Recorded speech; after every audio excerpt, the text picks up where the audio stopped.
জাতীয়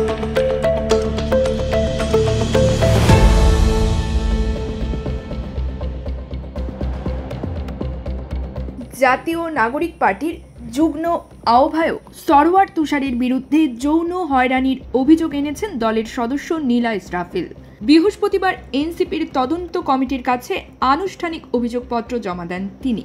পাশাপাশি ওই অভিযোগপত্র ফেসবুকে শেয়ার করেন।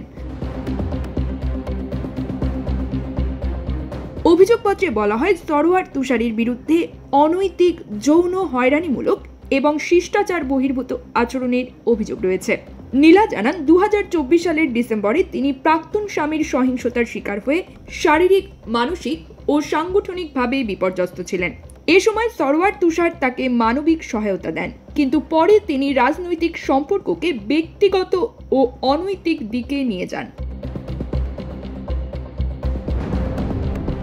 নীলা 4টি সুনির্দিষ্ট অভিযোগ উল্লেখ করেন। তিনি বলেন, তুষার রাতে ফোন করে বলতে, রাজনীতির কথা ভালো লাগে না, তোমার কণ্ঠে প্রতিবাদের স্লোগান ভালো লাগে, তোমার ঠোঁট সুন্দর, একটা ছবি পাঠাও, এমন মন্তব্য আমাকে অস্বস্তিতে ফেলেছে। তিনি আরও অভিযোগ করেন, পেশাদারির সীমা রক্ষার অনুরোধ সত্ত্বেও তুষার ব্যক্তিগত আলাপ, ছবি ও ভিডিও কলের জন্য চাপ দিতেন।